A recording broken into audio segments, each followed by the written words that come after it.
1986년 가을, 서울 변두리의 작은 인쇄소에서 일하던 정우는 늘 같은 시간에 퇴근하고 늘 같은 골목을 걸었다.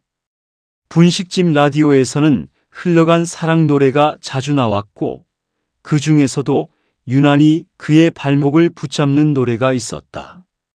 사랑은 나비 같아서 잠시 머물다 날아가 버린다는 노래였다. 정우는 그 말을 믿고 싶지 않았다. 사랑이 정말 나비라면 왜 사람은 그 날아간 자리를 그렇게 오래 바라보게 되는 걸까?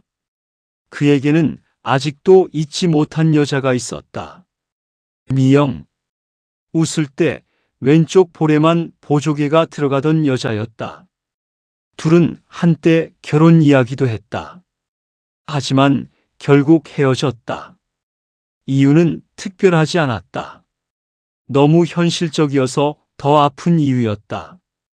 정우는 늘 조금만 더 기다려라고 말했다. 돈을 더 모아야 했고 방 한 칸이라도 더 나은 곳으로 옮기고 싶었고 제대로 된 미래를 보여주고 싶었다. 하지만 미영은 점점 지쳐갔다. 정우야, 나는 내가 성공한 다음의 사람이 아니라 지금 내 곁에 있는 사람이고 싶어. 그 말에도 정우는 대답을 못했다. 그는 사랑보다 현실이 먼저라고 믿었다. 아니, 그렇게 믿어야 덜 불안했다. 결국 미영은 부산으로 떠났다. 작은 무역회사에 취직이 되었다며 서울을 떠났고 정우는 서울역에서 그녀를 배웅만 했다. 붙잡고 싶었지만 붙잡을 말을 못했다. 그 후 반년 동안 정우는 같은 실수를 매일 되새기며 살았다. 편지 한 장을 쓰는데도 며칠이 걸렸다. 쓰고 찢고 다시 쓰고 접지 못했다. 그러다 어느 날 밤 그는 마침내 편지를 보냈다. 돌아오라는 말은 못하겠다. 하지만 한 번은 보고 싶다. 이번에는 제대로 말하고 싶어서. 며칠 뒤 부산에서 답장이 왔다. 나도 내가 보고 싶긴 했어. 다만 여기서도 시간이 흘렀어. 내가 부산에 올 수 있다면 우리 한번 보자. 정우는 그 짧은 문장을 몇 번이나 읽었다. 보고 싶다는 말보다 여기서도 시간이 흘렀다는 말이 더 오래 남았다. 부산행 열차 안에서 정우는 창밖만 바라봤다. 서울을 벗어날수록 마음이 더 불안해졌다. 미영이 그대로일 리 없다는 걸 알면서도 어딘가에서는 여전히 예전의 그녀를 기대하고 있었다. 부산역 앞에서 만난 미영은 예전보다 조금 더 단단해진 사람처럼 보였다. 머리는 짧아졌고 말투는 차분해졌고 웃음에는 어른스러운 여유가 묻어 있었다. 하지만 눈빛만큼은 여전했다. 처음에는 날씨 얘기, 회사 얘기, 서울 얘기만 했다. 오래 못 본 사람들은 오히려 중요한 말을 쉽게 꺼내지 못한다. 둘은 바닷가를 걸었다. 해 질 무렵의 바다는 고요했지만 그 안에는 많은 말들이 가라앉아 있는 것 같았다. 한참 뒤 미영이 먼저 입을 열었다. 나 여기서 선 보라는 얘기 들었어. 정우는 순간 발걸음이 멈췄다. 그래서? 안 했어. 아직은. 왜? 모르겠어.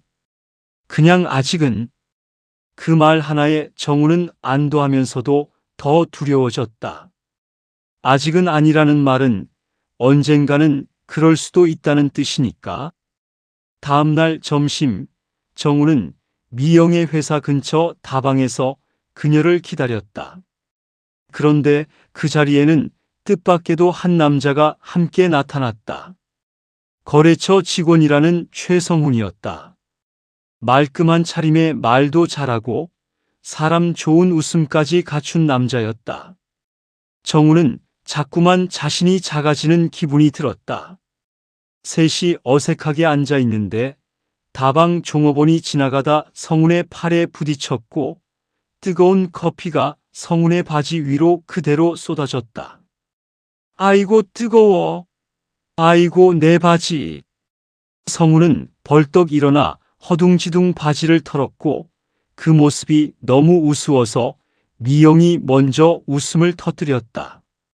정우도 결국 웃었고 나중에는 성운 본인까지 웃었다. 오늘 왜 이렇게 긴장했지? 소개팅도 아닌데. 그 한마디 덕분에 분위기는 잠시 풀렸지만 정우의 마음은 더 복잡해졌다. 성우는 흠잡을 데 없는 사람이었다. 정우는 그 사실이 오히려 더 불안했다. 그날 밤 미영은 조용히 말했다. 정우야, 난 내가 싫어서 떠난 게 아니야. 알아. 근데 좋아하는 것만으로 버티는데도 한계가 있더라. 그 말은 차갑지 않았지만 이상하게 오래 아팠다. 서울로 돌아온 뒤 정우는 달라지려고 했다. 하지만 사람은 영화처럼 하루아침에 변하지 않았다. 그는 여전히 말이 적었고 여전히 서툴렀다. 다만 한 가지는 결심했다. 더는 미루지 말자. 인쇄소 일도 더 열심히 했고 거래처 일을 배우기 시작했다. 월급은 조금 올랐고 밤에는 부업도 했다. 그 와중에도 미영과 편지를 주고받았다. 둘의 편지는 끊어진 다리를 천천히 다시 놓는 것 같았다. 그런데 그 무렵 고향에 계신 어머니가 쓰러졌다. 큰 병은 아니었지만 입원과 간병이 필요했다. 정우는 서울과 고향을 오가며 병원비를 감당해야 했다. 모아두던 돈도 빠르게 줄었다. 그는 이 사실을 미영에게 바로 말하지 못했다. 또다시 초라한 사람이 된 것 같았고 또다시 현실 때문에 사랑을 뒤로 미루는 사람이 된 것 같아서였다. 그래서 편지는 짧아졌다. 요즘 좀 바빠. 그 한마디가 둘 사이를 다시 멀어지게 만들었다. 미영은 답장에 이렇게 적었다. 정우야, 힘든 일이 있으면 나한테 말해줬으면 좋겠어. 예전처럼 혼자 다 안고 있지 말고. 병원 복도에서 그 편지를 읽던 정우는 한참 동안 고개를 들지 못했다. 그는 왜 늘 같은 방식으로 사랑을 이루려 하는지 스스로도 답답했다. 그날 저녁 어머니가 말했다. 너 또 여자한테 아무 말 안 했지? 엄마는 아픈데도 그런 건 잘 보시네요. 사람은 돈이 없어서 사랑을 놓치는 게 아니야. 말이 없어서 놓치는 거다. 그 말은 너무 단순했지만 정우에게는 가장 아픈 진실이었다. 그는 결국 모든 걸 적은 긴 편지를 보냈다. 어머니 병원, 병원비, 자신의 두려움, 미안함까지 전부. 며칠 뒤 미영에게서 짧은 답장이 왔다. 왜 이제야 말했니? 바보야. 이번 주 토요일 서울로 갈게. 정우는 그 편지를 읽고 한참 동안 움직이지 못했다. 토요일 미영은 정말 서울역에 나타났다. 둘은 함께 병원에 갔고 어머니는 미영을 보자마자 눈을 반짝이며 말했다. 아이고, 이렇게 예쁜 애를 왜 놓쳤대? 미영은 웃었고 정우는 민망해했다. 잠시나마 세 사람은 가족처럼 보였다. 그런데 병원을 나서는 길에 미영이 조용히 말했다. 나 회사에서 일본 지사 파견 얘기 들었어. 언제? 빠르면 2달 안에. 정우는 그 순간 알았다. 이번에도 말하지 못하면 정말 완전히 늦는다는 걸. 그 겨울 정우는 거의 잠을 제대로 못 잤다. 인쇄소 일, 어머니 병간호, 그리고 점점 멀어질지도 모르는 미영 생각까지. 하지만 이번에는 도망치고 싶지 않았다. 어느 날 그는 인쇄소 사장에게 말했다. 사장님, 저 작은 가게 하나 시작해보고 싶습니다. 청첩장이나 명함 같은 거 전문으로요. 박 사장은 그를 한참 보더니 피식 웃었다. 사랑 때문이지? 네. 좋다. 돈은 조금 빌려줄 테니 망하지는 마라. 정우는 처음으로 자신의 미래를 스스로 선택했다. 완벽하지 않았지만 미루지 않은 선택이었다. 며칠 뒤 그는 미영을 불러냈다. 남산 아래 언덕길이었다. 겨울 끝자락의 바람은 차가웠지만 햇빛은 조금 부드러워져 있었다. 정우는 한참 망설이다가 입을 열었다. 미영아, 나 아직도 많이 부족해. 알아. 돈도 넉넉하지 않고 엄마도 당분간 내가 돌봐야 하고 앞으로 잘 될지 장담도 못해. 응. 근데 이번엔 기다려달라는 말 안 할 거야. 미영이 조용히 그를 바라봤다. 그럼 같이 가자고 할 거야. 정우는 떨리는 목소리로 계속 말했다. 작게라도 시작해 보려고 해. 힘들 수도 있고 고생할 수도 있어. 그래도 이번엔 도망 안 갈게. 힘들면 힘들다고 말하고 무서우면 무섭다고 말할게. 그리고 내가 필요하면 필요하다고 말할게. 나랑 다시 시작할래? 한참 침묵이 흘렀다. 미영의 눈가가 붉어졌다. 너 진짜 이제야 말 잘한다. 많이 늦었지. 응, 엄청. 그래도 아직 완전히 늦진 않았으면 좋겠어. 미영은 웃으면서 눈물을 닦았다. 나 사실 일본 파견 거절할 수 있어. 정말? 대신 회사에서는 손해일 수도 있어. 괜찮아? 나도 이제 알겠어. 사람 인생에 다 가지는 때는 없더라. 그리고 미영은 작은 목소리로 덧붙였다. 대신 조건 있어. 뭔데? 힘든 일 숨기지 말기. 응. 도망치지 말기. 응. 그리고 생선 가시 좀 제대로 바르기. 정우는 결국 웃어버렸다. 그건 진짜 연습할게. 그날 둘은 오래 걸었다. 별다른 약속도 화려한 고백도 아니었다. 그저 두 사람이 드디어 같은 속도로 걸었다는 사실만으로 충분했다. 2년 뒤 1989년 봄 정우의 작은 가게 한빛 인쇄는 아주 천천히 자리를 잡아가고 있었다.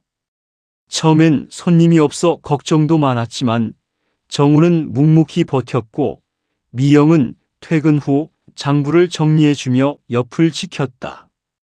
어머니도 많이 회복해 가게 앞 의자에 앉아 지나가는 사람들을 구경할 만큼 건강해졌다. 둘은 결국 소박한 결혼식을 올렸다. 큰 예식장은 아니었지만 웃음은 충분했다. 인쇄소 박 사장은 사회를 보며 괜히 울먹거렸다. 정우, 이놈이 드디어 말을 배웠습니다. 그 말에 하객들이 웃었고 미영도 웃다가 울었다. 결혼 후에도 삶은 여전히 팍팍했다. 가게 사정이 좋은 달도 있고 아닌 달도 있었고 사소한 일로 다투는 날도 있었다. 하지만 예전과 달라진 점이 있었다. 이제 둘은 말하지 않은 채 등을 돌리지 않았다. 서운하면 서운하다고, 무서우면 무섭다고, 미안하면 미안하다고 말했다. 어느 날 어린 여자아이가 가게에 와서 나비 그림이 들어간 편지지를 보여주며 물었다. 아저씨, 이거 예쁘게 인쇄돼요? 되지. 좋아하는 사람한테 줄 거예요. 미영이 웃으며 물었다. 뭐라고 쓸 건데? 아이는 쑥스러운 얼굴로 대답했다. 보고 싶다고요. 아이가 돌아간 뒤 정우는 조용히 웃었다. 예전의 나라면 저 말도 못했겠다. 지금은 하루에도 몇 번씩 하지. 뭘?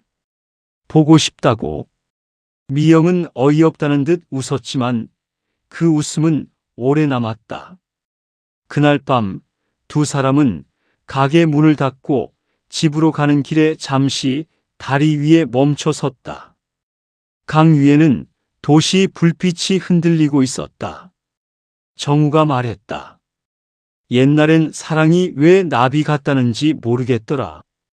지금은 알아? 응. 나라가 버려서가 아니라 조심히 기다리면 다시 와서 앉기도 하니까. 미영은 잠시 말이 없다가 그의 손을 잡았다. 근데 나비는 예쁜 꽃에만 앉는 게 아니야.